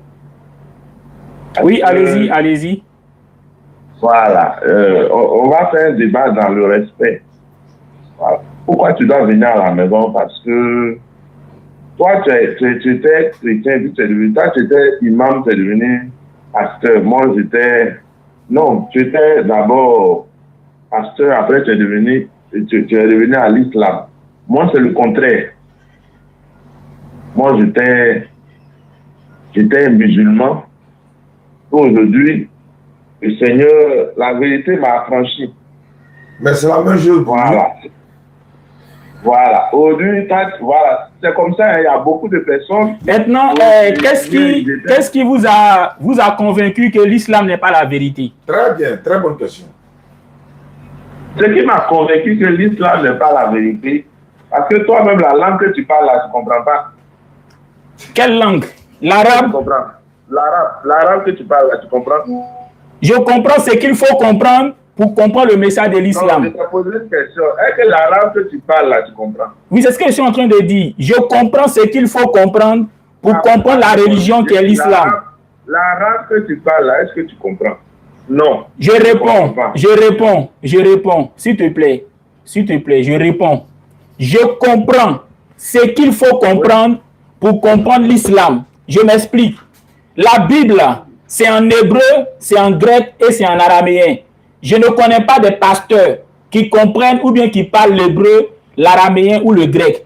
Mais je connais des pasteurs qui connaissent des mots hébreux, des mots grecs et araméens qui leur permettent de pouvoir comprendre la Bible. Et c'est la même chose. Moi, je comprends quelques mots arabes qui me permettent de pouvoir comprendre le Coran. Donc, je peux continuer? Oui, allez-y. Ça a été difficile pour toi, je comprends, mais ce n'est pas ça même ma question. Tu comprends, non? Voilà.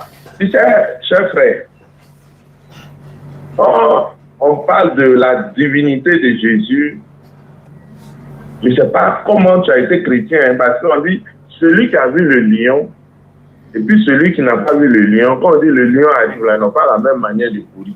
Je ne sais pas comment toi tu as été appelé. Non, je suis né chrétien, mes parents sont chrétiens. Voilà, non, on peut avoir des parents chrétiens.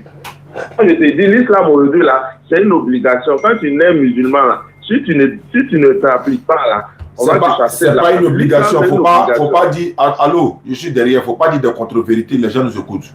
C'est pas parce que tu as échangé avec. Écoute-moi, c'est pas question de temps de parole. C'est moi qui étais autorisé à parler. C'est pas une question. Et puis c'est moi qui t'appelle à mes unités. Laisse-moi parler d'abord. Laisse-moi corriger. Laisse-moi. C'est pas un débat. C'est pas un débat. Si c'était un débat là, écoute-moi. Si c'est, écoute-moi. Elle ne prie pas, tu vas la chasser. Il faut m'écouter. Il a parlé au moins. Ah, c'est pas un débat. Est-ce que je peux parler? Parce que c'est pas parce que tu as appelé que tu as monopole. Je peux te rapprocher tout de suite. Je te pose des questions. Je dis l'islam, c'est une obligation. Je vais te rapprocher, hein. Je vais te rapprocher si tu ne m'écoutes pas. C'est comme ça que tu as fait la dernière fois, je n'ai pas voulu te rappeler. Tu n'aimes pas écouter les gens. Non seulement tu appelles dans l'émission déjà, puis tu vas t'imposer. Toi, tu appelles dans mon émission et puis tu vas t'imposer. Il ne faut pas faire ça. Ça t'a franchi. Non, si ça m'a franchi, laisse-moi dans ma religion. Et puis, il faut l'appeler d'autres chrétiens, il faut l'appeler d'autres musulmans. Pourquoi c'est moi qui appelle toujours? Pourquoi c'est moi qui appelle toujours? Alors, donc laisse-moi parler. Laisse-moi parler. Il dit, tu as appelé Jean-Luc pour parler d'un sujet. Il ne faut pas mentir sur la religion musulmane. Allah dit dans le Coran, nulle contrainte en religion. Toi, tu viens mentir pour dire que l'islam c'est obligatoire. Pourquoi? Il ne faut pas faire ça. Allez-y sur le sujet dont vous vous divisez là. Jésus est Dieu, il a parlé de ça, il faut laisser l'islam. Donc, vas-y, bien-aimé, je t'écoute. Alors non. Tu vois, on peut parler de christianisme, on ne peut pas parler de l'islam. Si tu veux parler de l'islam, je suis là. Si tu veux parler de l'islam, je suis là. Mais en même temps qu'il a parlé là, je suis en train de parler. Dans mon développement, bon, qu'est-ce que l'islam dit de faux qui t'a ramené au christianisme? Exactement, c'est la question qui est là. Voilà. La chose même, ce qui est d'abord faux, hein? Ce qui est d'abord faux en islam, hein? C'est que ce qui m'a poussé d'abord à rentrer... Bon, pardon, bien aimé, je vois que tu traînes un peu. Je voulais rapidement parler. Ce qu'on va faire, bien aimé, s'il te plaît. Oui. Permets-moi, je vais parler pendant 5 minutes rapidement et puis tu vas organiser tes idées puis tu vas parler. On fait comme ça? Exactement. On fait comme ça? Il a raccroché. Voilà, donc tout à l'heure... Attends, il a raccroché. D'accord, il faut le relancer. Parce que j'ai l'impression que il ne s'est pas préparé. Il ne s'est pas préparé. Lui, il est comme ça, je le connais. À chaque fois, il m'appelle, c'est comme ça, on fait. Voilà, ici, il était musulman. Voilà, je vais le tester un peu pour voir. Voilà, attends. Laisse. Non. Allô, pasteur Daniel, allô. Moi, je ne me suis pas préparé. Allô, pasteur. Il s'est... J'ai dit, où ça, Daniel? Allô, écoute-moi. Je vais convoquer même un débat, toi et moi. C'est pas grave, faut m'écouter. Tu dis que tu as été musulman, non? Oui. Faut lire Fatiha Yewa. Bismillahirrahmanirrahim. Alhamdulillah Rabbil Alamin. Malik Yomidini. Tu as gâté déjà, tu as sauté. Non, mais je suis en train de lire. Non, tu as mélangé, il faut reprendre. Tu sais quand je vais te lire tout. C'est-à-dire de surat chose. Fatiha jusqu'à Koulos Birabin Nas. Je suis musulman, je ne suis pas en train de... Mais tu as tout mélangé déjà. Maintenant, quand tu dis ça là...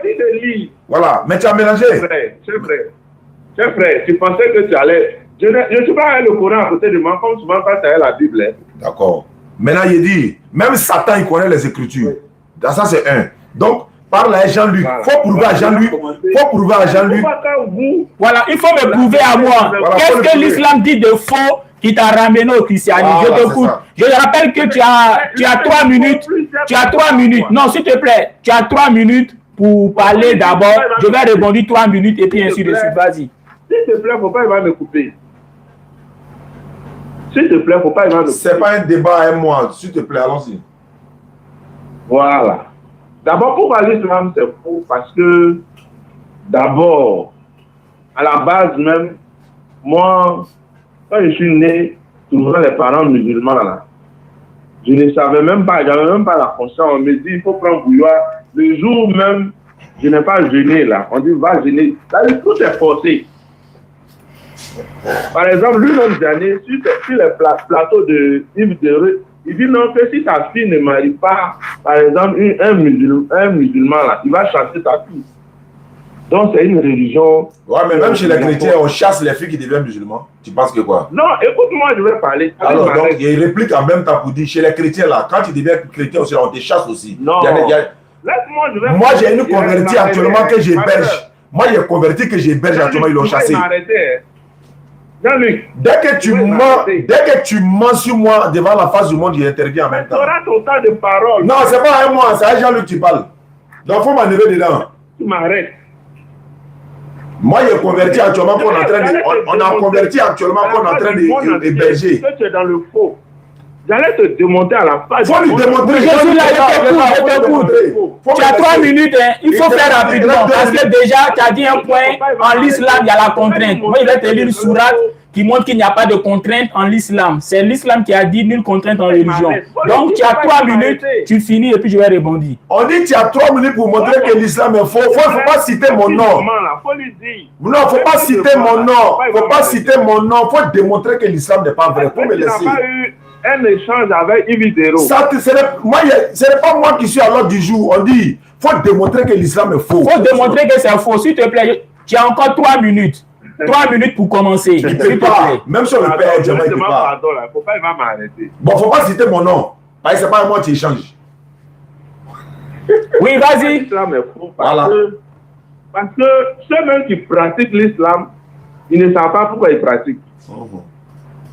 Mahomet n'a jamais dit à quelqu'un que on prie l'islam là, on va aller au paradis. Nous, notre religion là, on est clair dessus. Je suis le chemin, la vérité, la vie. Personne ne rentre au Père sans passer par moi. On peut pas me montrer aujourd'hui un verset, un verset. Peut-être après vous aurez vos temps de parole qui va me dire aujourd'hui comment le musulman peut être sauvé. On ne peut pas. Après vous aurez vos temps de parole. Oh, la Bible est claire. Jésus-Christ est clair. Un chrétien a le salut lorsqu'il accepte Jésus et lorsqu'il applique ses commandements. C'est clair, il n'y a pas d'ambiguïté dessus. Alors, voilà pourquoi je suis venu musulman, chrétien au moins. Maintenant, pour l'histoire, Jésus est Dieu, ceci, cela, là. Toi, Jean-Luc, je te parle précisément à toi. Toi, tu as été chrétien. Tu connais la Trinité. Bon, je ne sais pas quel genre de chrétien tu as été. Sinon, si tu as été chrétien, la Trinité est là. C'est que tu n'as pas été dans l'esprit. Voilà, nous, c'est un peu difficile de débattre avec les musulmans parce qu'un musulman n'a pas... Parce que moi-même, quand j'étais musulman, c'est comme ça, j'étais virulent comme l'autre qui parle là. Il dit qu'il ne faut pas dire son nom. J'étais virulent. Oh Dieu, parce que... Il te reste quelques secondes. Ils sont finis. Bon, allez-y. D'accord. On dit de démontrer que l'islam est faux. Hein. Voilà ce qu'il a dit. Okay. Allez-y. Donc, c'est mon temps de parole, s'il te plaît, pasteur Daniel. S'il te plaît, pasteur. J'ai aussi 3 minutes. Après, tu vas parler, ainsi de suite. S'il te plaît, c'est mon temps de parole.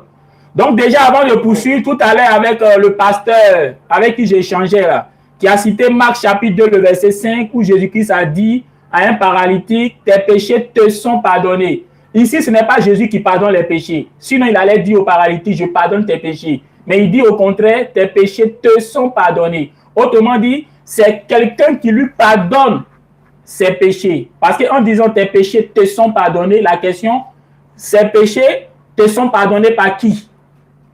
Donc, la réponse est évidente. Ce n'est pas Jésus ici qui pardonne les péchés. Sinon, Jésus-Christ allait dire, je pardonne tes péchés. Mais au contraire, il dit, tes péchés te sont pardonnés. Pour dire que Jésus-Christ pardonne les péchés au nom de celui qui lui a donné le pouvoir de pardonner les péchés. Vous voyez un peu. Maintenant, tout à l'heure, le frère a dit que lui, il est devenu quoi? On va dire, il est devenu chrétien parce qu'en l'islam, on contraint les gens. Bien aimé, c'est que vraiment, tu ne connais pas bien la religion musulmane. Dans l'islam, il est dit qu'il n'y a pas de contrainte en religion. Ça, c'est la sourate 2, hein, si je ne me trompe pas. 256. Voilà, le verset 256. Il est dit qu'il n'y a pas de contrainte en religion. Donc ça, c'est écrit même dans le Coran. Donc un musulman qui lit le Coran sait qu'il ne doit pas contraindre qui que ce soit à devenir musulman. Donc toi, si tu dis que les musulmans contraignent les gens à pratiquer les religions, c'est faux. Parce que les livres saints, qui est le livre de l'islam, qui est le Coran, dit en la sourate 2, le verset 256, nulle contrainte en religion. Tu as dit comme ça que les musulmans ne marient pas les non-musulmans. Même dans la Bible aussi, c'est pareil. En 1 Corinthiens 5:39, Paul dit quoi? Mariez-vous dans le Seigneur. Donc les chrétiens aussi se marient entre eux parce que Paul a dit mariez-vous dans le Seigneur. Quand on prend dans l'Ancien Testament, il est dit quoi? En Deutéronome 7, le verset 3, que le peuple d'Israël ne devait pas marier qui? Les femmes étrangères. Donc Dieu même avait interdit au peuple d'Israël d'épouser les femmes étrangères. Donc cette histoire de ne pas marier une personne qui ne partage pas nos foi là, c'est dans le Nouveau Testament, 1 Corinthiens 7, 39, et ça y est aussi dans l'Ancien Testament, Deutéronome chapitre 7, le verset 3. Tu me dis que la divinité de Jésus n'est pas une question importante. Ah bon? Donc pour toi, cette question de savoir qui est Dieu là n'est pas importante pour pratiquer une religion? Marc chapitre 12, le verset 28 à 30. Un scribe demande à Jésus, Maître, quel est le plus grand commandement? Autrement dit, de tous les commandements là, quel est le plus important? Jésus répond au verset 29. Écoute Israël, l'Éternel notre Dieu est l'unique. En disant l'Éternel notre Dieu, Jésus-Christ montre que l'Éternel est aussi lui son Dieu. Et il dit l'Éternel notre Dieu est l'unique.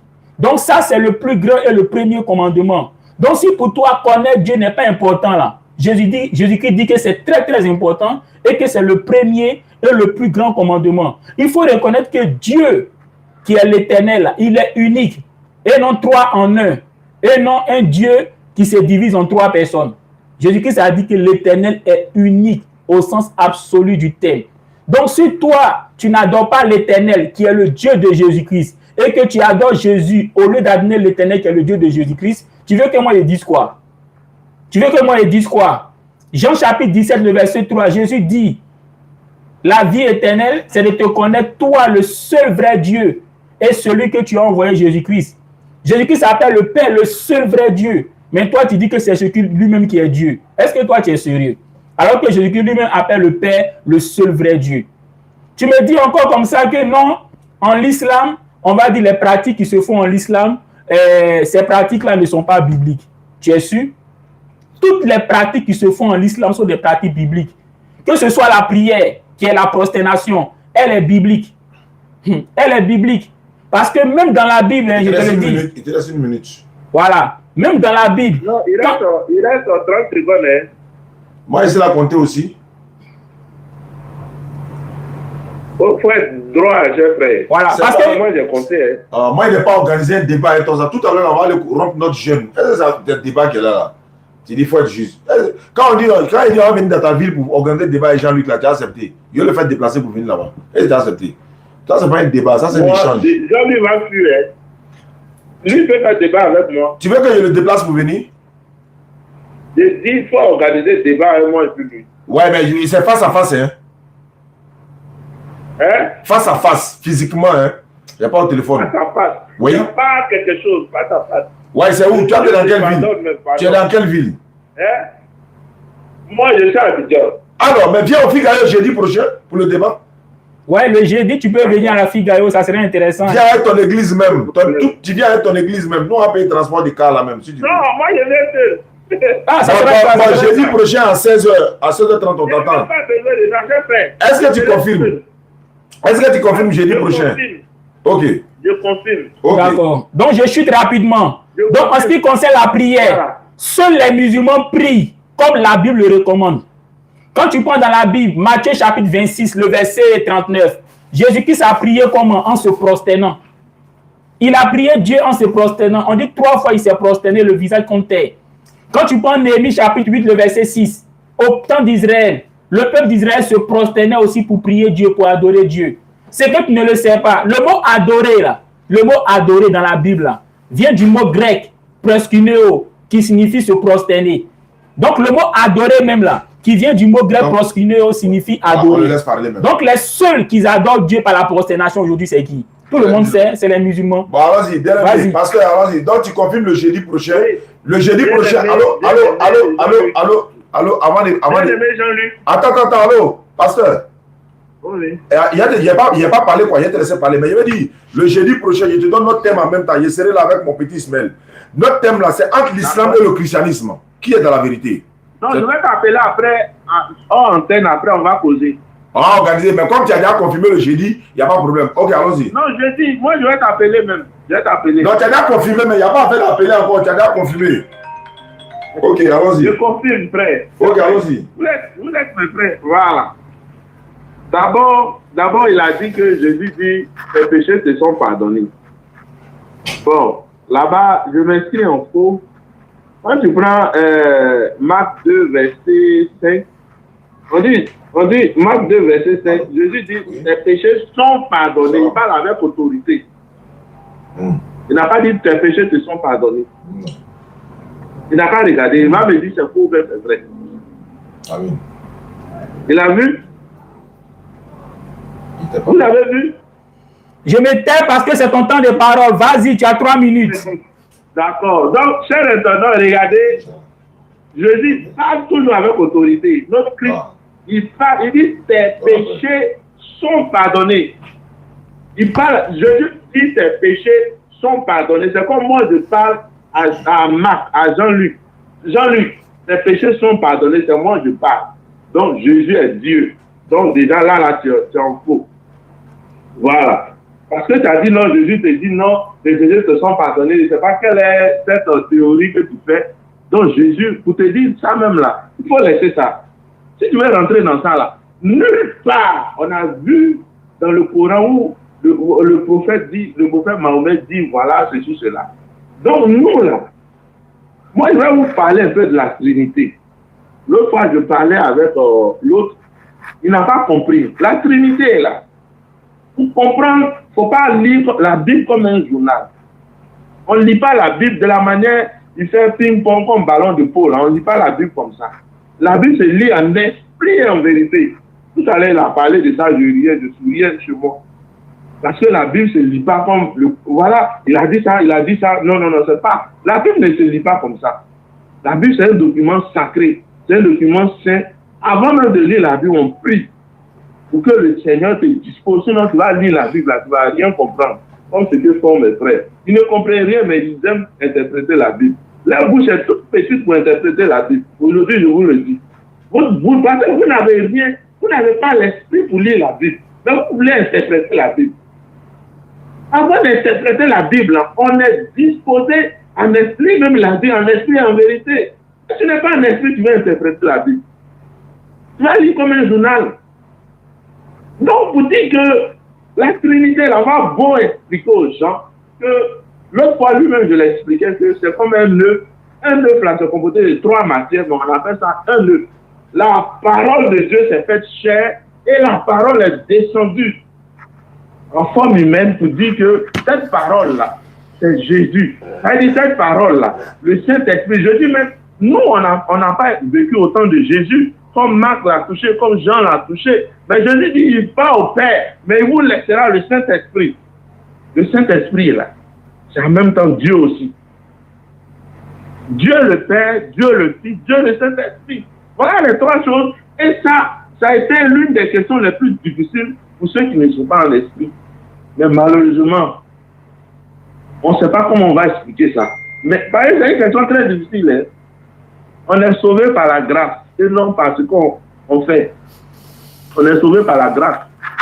Voilà. Donc moi, je le dis très clairement. Aujourd'hui, là, Jean-Luc, voilà, là où tu parles... Ton temps est fini, hein? Tes 3 minutes sont finies. Ok, vas-y. Voilà, donc, bien aimé, le texte de Marc, là, Marc chapitre 5, le verset 2, là. Il n'y a pas que ce verset seul, hein. Il y a Matthieu chapitre 9, le verset 2 aussi. Il y a aussi le texte de Luc chapitre 2, le verset 20, où Jésus-Christ reprend le même thème en s'adressant aux paralytiques. Et on trouve ça dans la Bible 8 secondes. Hein. Jésus-Christ dit aux paralytiques, tes péchés te sont pardonnés. Je ne sais pas quelle version de Bible tu as, mais quand tu prends la Bible 8 secondes, Jésus-Christ a dit, tes péchés te sont pardonnés. Même quand on prend la Bible du roi Jacques, on retrouve la même chose. Quand on prend aussi la Bible de Martin, on retrouve aussi la même chose. Jésus-Christ a dit, tes péchés te sont pardonnés. Mais la question est de savoir, tes péchés te sont pardonnés par qui? Jésus-Christ a dit, il a reçu pouvoir de pardonner les péchés. Donc, c'est celui qui a donné à Jésus pouvoir de pardonner les péchés. Là. C'est lui qui pardonne les péchés. Vous voyez. Alors, ce que je voulais dire, l'islam est la seule religion qui adore Dieu tel que la Bible dit. Je précise, hein, l'islam est la seule religion qui adore Dieu tel que la Bible dit. Je disais que dans la Bible, le mot adorer, tous les chrétiens qui ont fait l'école pastorale et tous les chrétiens qui méditent la Bible le savent. Dans la Bible, là, le mot adorer, là, ça vient d'un mot grec qui signifie proskuneo. Et tous les pasteurs savent, proskuneo veut dire prosterner. Le mot adorer, là, ça vient du mot grec proskuneo qui veut dire se prosterner. Donc, selon la Bible, là, adorer Dieu, c'est se prosterner devant Dieu. Mais dans les églises, est-ce que les gens se prosternent pour adorer Dieu? Non, ils dansent, ils chantent. Le mot adorer, ce n'est pas danser, ce n'est pas chanter. Le mot adorer vient du mot grec proskuneo qui signifie se prosterner. Sur la terre, parmi toutes les religions, quelle est la religion qui adore Dieu en se prosternant? Ce sont les musulmans. Ce sont les musulmans. Matthieu chapitre 26, le verset 39, Jésus-Christ, on dit 3 fois il se prosterna le visage contre terre pour prier Dieu. Néhémie chapitre 8, le verset 6, au temps d'Israël, tout le peuple se prosterna le visage contre terre pour prier Dieu. Donc c'est comme ça qu'on adore Dieu, c'est en se prosternant, ce n'est pas en dansant. C'est pour ça que le mot adorer vient du mot grec proskuneo qui signifie se prosterner et non danser, comme les gens font dans les églises où les gens dansent. Tu vois, chez les musulmans, là, quand on prie dans une seule direction, qui est la Kaaba. C'est comme ça que les gens priaient aussi dans la Bible. Mon frère Diané, tu peux lire Daniel chapitre 6, le verset 10. Je suis à la page. Daniel chapitre 6, le verset 10. Daniel 6, 10.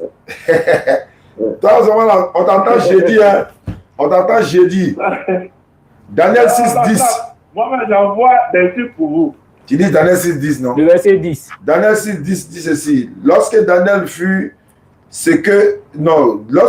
sut que le décret était écrit, il se retira dans sa maison où les fenêtres de la chambre supérieure étaient ouvertes dans la direction de Jérusalem. Et 3 fois le jour, il se mettait à genoux et il priait et loua son Dieu comme il le faisait auparavant. Tu as compris, pasteur Daniel? Daniel chapitre 6, le verset 10, il est dit 3 fois au lever du soleil, 3 fois dans la journée. Daniel priait en dit, tu peux te taire, c'est mon temps de parole. Ah, tu as vu. Tu as interpellé là. J'ai dit, pasteur Daniel, tu as suivi. Faut laisser va parler, c'est son temps de parole aussi. Laisse-moi parler. Daniel chapitre 6, le verset 10, il est dit. Non, c'est pas pour que tu parles. C'est pas que le prophète Daniel, il fait exprès pour créer le désordre. En fait, il fait exprès. Bon, il remet son temps à zéro. Il remet son compteur à zéro. Donc, je disais, aujourd'hui, là, la seule religion qui adore Dieu, comme la Bible dit, là, ce sont les musulmans. Quand tu lis dans la Bible, la façon dont on adore Dieu, c'est les musulmans seuls qui respectent ça. D'ailleurs, le mot adoration, là, dans la Bible, ça vient d'un mot grec, proskuneo, qui signifie se prosterner. Donc, dans la Bible, quand vous voyez adorer, là, c'est proskuneo, qui veut dire se prosterner. Maintenant, la question, vous les chrétiens, là, quand vous adorez Dieu, là, vous vous prosternez ou bien vous dansez, vous chantez? Je peux répondre? Non, ce n'est pas une question. Ici, on est en train de parler. Il faut te taire. Dans la Bible, le mot adorer, c'est proskuneo, qui veut dire se prosterner. Or, tout le monde sait que quand on va dans les églises, on ne voit pas les gens se prosterner, mais on voit les gens danser. On voit les gens en train de crier. Or, le mot adorer vient de proskuneo, qui veut dire se prosterner. Les seuls qui se prosternent, ce sont les chrétiens, ce sont les musulmans, et non les chrétiens. Quand tu prends le texte de Matthieu chapitre 26, le verset 39, Jésus-Christ s'est prosterné 3 fois le visage contre terre pour prier Dieu. C'est comme ça que les gens prient Dieu. Jésus-Christ a fait Matthieu chapitre 26, le verset 39. On dit 3 fois, il se prosterna le visage contre terre. Néhémie chapitre 8, le verset 6, au temps du peuple d'Israël, on dit qu'ils se sont prosternés le visage contre terre. Pour faire quoi? Pour prier Dieu, pour adorer Dieu. Mais quand on va dans nos églises, est-ce que c'est comme ça qu'on adore Dieu? Ce n'est pas la chanson, ce n'est pas la musique, ce n'est pas la danse. Vous voyez? Donc ce sont les musulmans qui respectent ça. C'est eux qui adorent. Parce que le mot adorer, proskuneo, signifie se prosterner. Or, Jésus-Christ se prosternait, les Israélites se prosternaient et les musulmans se prosternent. Qu'est-ce que je m'apprêtais à dire encore? Je m'apprêtais à dire que les musulmans, quand ils prient dans une seule direction. Oui, ils prient dans une seule direction. Ce qu'on ne voit pas chez les chrétiens. Les chrétiens n'ont pas de direction de prière. Le texte de Daniel chapitre 6, le verset 10 qu'on a lu là. On dit Daniel là, 3 fois dans la journée, il était à Babylone et il priait en direction de Jérusalem. Donc lui, Daniel, il vivait à Babylone. Et qu'est-ce qu'il faisait dans la journée là? 3 fois chaque jour dans la journée, il prie en direction de Jérusalem. Donc ils avaient une direction de prière qui était Jérusalem. Quand tu prends le texte de Jean chapitre 4, le verset 19 à 21, Jésus dit à la Samaritaine, vous les Samaritains là, vous adorez sur le mont Sinaï. Mais nous, les Juifs là, on adore à Jérusalem. Donc, au temps des Juifs, au temps de Jésus là, tout le monde priait en direction de Jérusalem. Et ceux qui étaient proches de Jérusalem allaient directement au temple pour prier. C'est comme aujourd'hui chez les musulmans, Ceux qui ne sont pas à la Mecque, ils prient en direction de la Mecque, mais ceux qui sont à la Mecque, là, ils rentrent directement à la Mecque pour prier. Au temps de Jésus, c'était pareil. Jean chapitre 4, le verset 19 à 21, c'est à Jérusalem qu'il fallait prier. Et ceux qui n'étaient pas à Jérusalem priaient en direction de Jérusalem. Daniel chapitre 6, le verset 10. Maintenant, pourquoi aujourd'hui les musulmans ne prient plus en direction de Jérusalem, mais ils prient en direction de la Mecque? La réponse dans la Bible, Matthieu chapitre 23, Jésus a dit quoi? Jérusalem, Jérusalem, la ville qui tue les prophètes, votre maison vous est abandonnée. Dieu a rejeté Jérusalem parce que les Juifs ont beaucoup tué les prophètes. Le peuple d'Israël a beaucoup tué les prophètes. Même quand tu prends le texte de Jean chapitre 4, le verset 21, Jésus a dit quoi? L'heure vient où ce n'est plus à Jérusalem qu'on va adorer. Donc le peuple d'Israël savait que un temps allait venir où on n'allait plus prier en direction de Jérusalem. Voilà. Ok. On va s'arrêter là. Il est l'heure de rompre, presque l'heure de rompre le jeûne. Pasteur Daniel, tu as promis de venir jeudi à l'espace Figayo. Je pense que ce serait très bien que tu viennes à l'espace Figayo. Je serai là. Ismaël Aka, mon fils spirituel, il sera là également. On va parler de entre le christianisme et l'islam, qui est dans la vérité. Pasteur, tu es là? Oui, je suis là, mais c'est pas gentil. Il a parlé. Demande micro. Bon.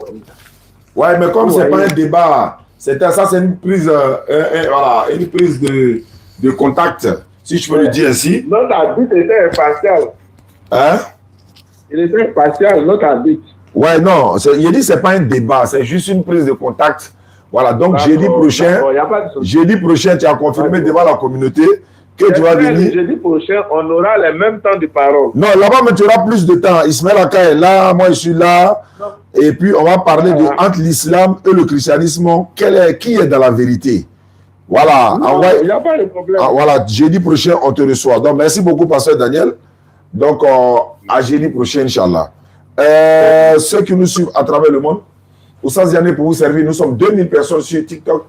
On va recharger les téléphones, on va faire la rupture. 200 et quelques sur YouTube, likez, surtout partagez. Et puis voilà, on se retrouve tout à l'heure. Il y a 10 personnes sur la liste qui viennent se convertir en islam. On a repris aujourd'hui. J'étais à Yamoussoukro samedi. On allait inaugurer un forage château là-bas qui s'est très bien passé. Les populations sont très contentes. Et je rappelle que la deuxième liste des 15 est bouclée également. Donc il y aura une troisième liste. Si la troisième liste, il y a 3 personnes qui sont inscrites. Donc je répète, les 15 personnes pour réaliser un forage château. J'ai ouvert la liste dans le mois de Ramadan, Inch'Allah, peut-être avant le mois de Ramadan. 15 personnes, première partie est bouclée, deuxième vague est bouclée, troisième vague est ouverte.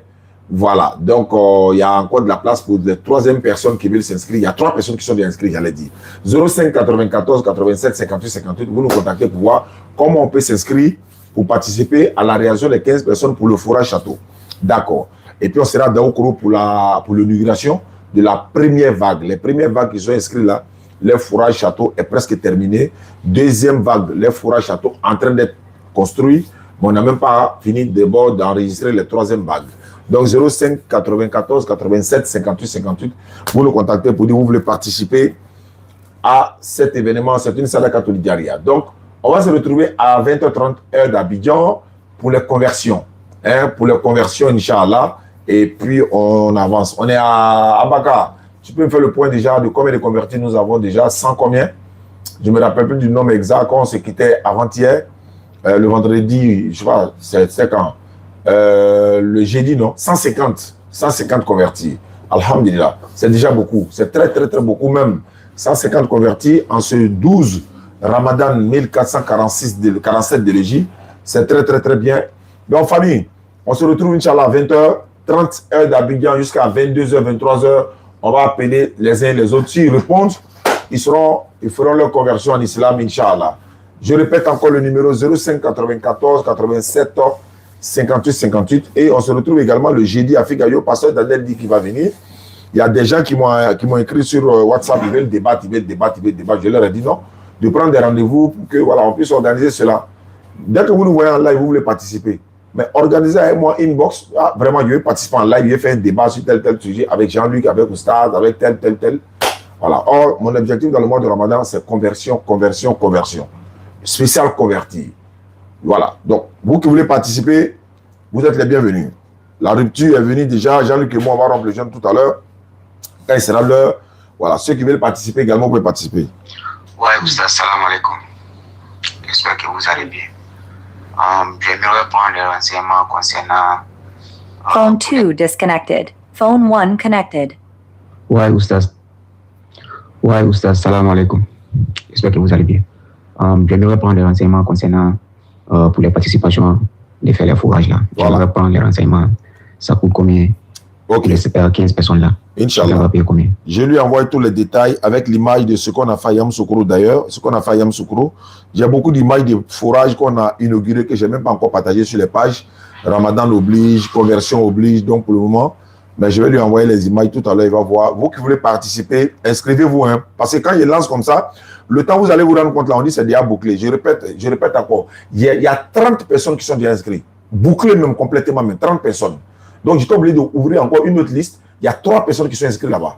Le temps vous allez vous rendre compte là, c'est déjà bouclé. Parce qu'on est dans le mois de Ramadan et les gens veulent faire beaucoup de sadaqatul jariya à la mémoire de leurs parents, de leurs défunts parents, etc., etc. Donc vous serez les bienvenus. La nouvelle liste, il y a 3 personnes qui sont inscrites. Et exceptionnellement, je vais citer le nom des personnes qui sont déjà inscrites. Voilà, pour que ces personnes-là, quand ils verront, ils peuvent m'appeler pour dire non, je ne vois pas mon nom sur la liste. Je vais citer la liste des 30, vous allez voir. Le premier, Aboudrahman Diallo, il a dédié ce puits pour lui-même. Il a dédié ça pour lui-même. Numéro 2, Maman Youssouf Diangana, pour elle-même. Elle a participé pour elle-même. Elle dit elle fait ce puits-là pour elle-même. Il y a une personne qui a passé de façon anonyme, mais à la mémoire de son défunt père, Dosso Megaï. 4e personne, anonyme également, à la mémoire de son père, Kamal Amroun. 5e personne, anonyme, à la mémoire de son défunt père, Fofana Mamadou et famille. 6e personne, anonyme également, a participé à la mémoire de son... Bon, à la mémoire de Ousseini Hassan Abakar. Ça se participation également en faveur de sa famille Adama. Également, 7e personne, anonyme, à la mémoire de Ali Ouattara et son frère défunt, Seydou Ouattara. Voilà. Donc, mais il y a un seul nom qui sera sur la plaque. 8e personne, anonyme également, dédié ce puits, bon, ce château forage, à Koulibaly Draman. La personne a participé de façon anonyme pour ça. 9e personne, Abi Abdallah Mounirou, a participé pour lui-même.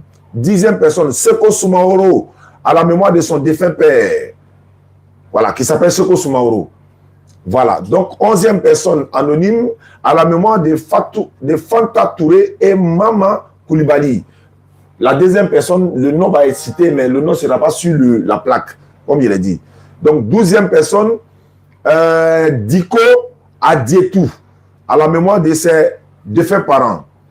13e personne anonyme à la mémoire de Mohamed Adie Ouyakoye. Voilà, Adia Ouyakoye. Voilà, cette personne anonyme. 14e personne a participé à la mémoire de sa mère, de sa défunte mère, Soré Alima. 15e personne a participé anonymement à la mémoire de Sidibé Mahamadou et Kone Korotoumou. Mais il y a un nom qui sera sur la plaque. Et 16e personne, les enfants de Lagui Fofana, à la mémoire de Lagui Fofana. Maman, voilà, dis à les enfants, voilà, parce qu'il y avait une erreur, donc il est rectifié. Donc c'est les enfants de Lagui Fofana, feu Lagui Fofana. Ces enfants ont participé à la mémoire de leur papa qui est décédé. 17e personne, anonymement pour Abdoulaye Tene Sidiki Keita. Il a participé à ce nom-là. 18e personne, Siloué Abdoulaye, à la mémoire de son frère Siloué Poro Amadou. Et le même Abdoulaye a participé encore à la mémoire de son frère Siloué Ibrahim, qui est décédé récemment. Ils l'ont enterré à Sirasso. Moi-même, j'ai été là-bas, pas à l'enterrement, mais j'ai été là-bas pour faire une ziara, Inch'Allah. Et le frère, il se trouve en Belgique. Lui, il n'a pas de problème avec ça. 20e personne anonyme également a participé, bon, de façon anonyme même. Elle n'a pas donné de nom, elle n'a pas donné nom de parents. Elle a participé de façon, l'intention vaut l'action. A participé anonymement. 21e personne, à la mémoire de Diaby Abdoulaye. 22e personne, Ismaël Radji, a participé à la mémoire de son défunt père, El Hadj Radji Latifou et famille. 23e personne, Nabanga Kone. Voilà, à la mémoire de son père Kone Tarago, il est ex-chef de canton de Bundiali, s'il vous plaît, dans la Bagoué.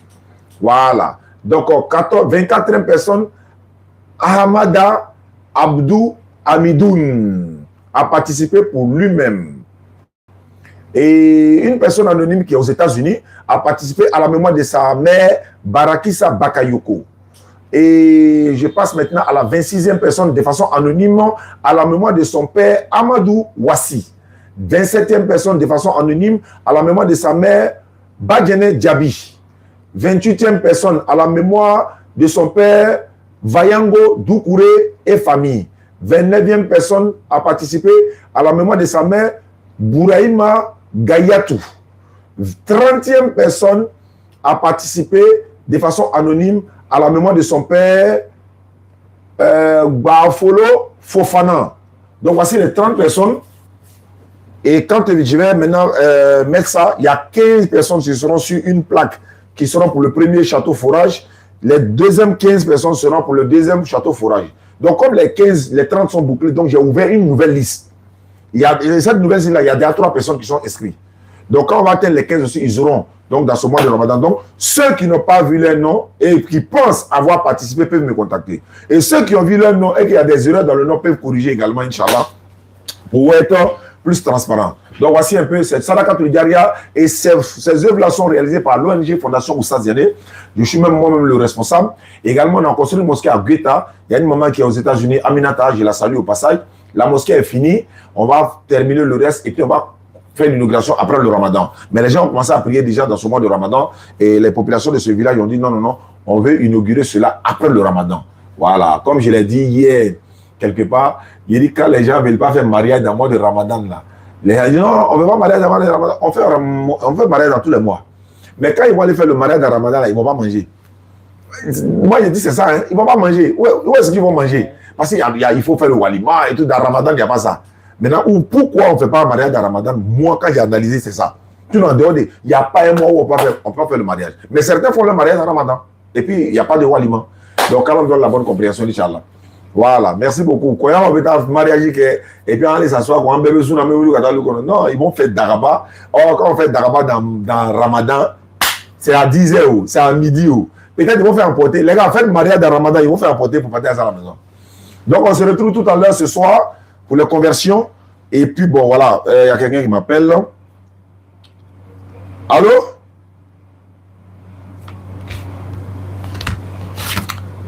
Allô?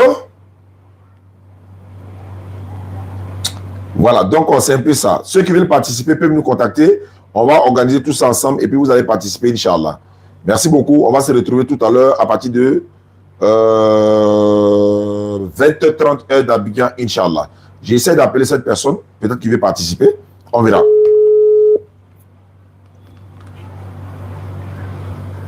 Allô?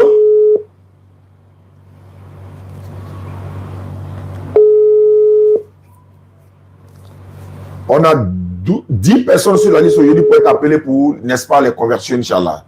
D'accord. Donc, on va se retrouver ce soir. Assalamu alaikum wa rahmatullahi wa barakatuh. À tout à l'heure.